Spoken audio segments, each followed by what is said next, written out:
ஒரு நாள் கேப்பில் படத்தை ரிலீஸ் பண்ணுறது, ஆடியோ லான்ச் அதே டைமில் வெளியிடுறது, இதெல்லாம் வந்து உங்களுக்கு வந்து எப்பவுமே விஜய்க்கு சாதகமாக தான் போய் முடியும்.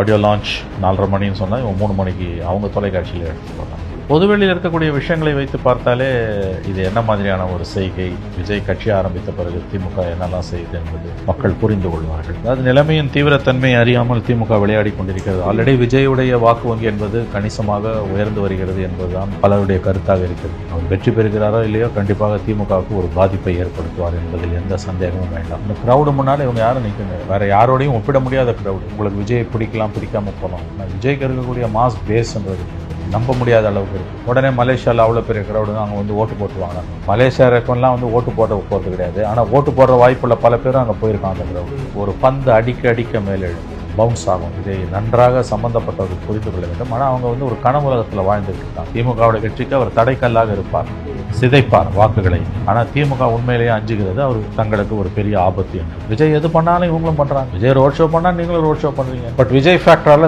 சேதாரம் திமுக மட்டும் இல்லை, அண்ணா திமுக அதிகமாக சொல்லப்படும். அப்போ ஏடிஎம்கேவால் என்ன பண்ண முடியும்? உங்களால் ஆட்சி கட்டில் அருகில் வர முடியும், 30% கிராஸ் பண்ணணும். இந்த தேர்தலுடைய கதாநாயகன் விஜய் தான். 50 ஆண்டுகளுக்கு முன்பு 52 ஆண்டுகளுக்கு முன்பு எம்ஜிஆர் நடித்த உலகம் சுற்றும் வாலிபன் படத்துக்கு என்னெல்லாம் தடை ஏற்படுத்தப்பட்டதோ அத்தகையதொரு சூழல் இன்னைக்கு தமிழ்நாட்டில் நிலவுதுன்னு நான் சொல்லலை.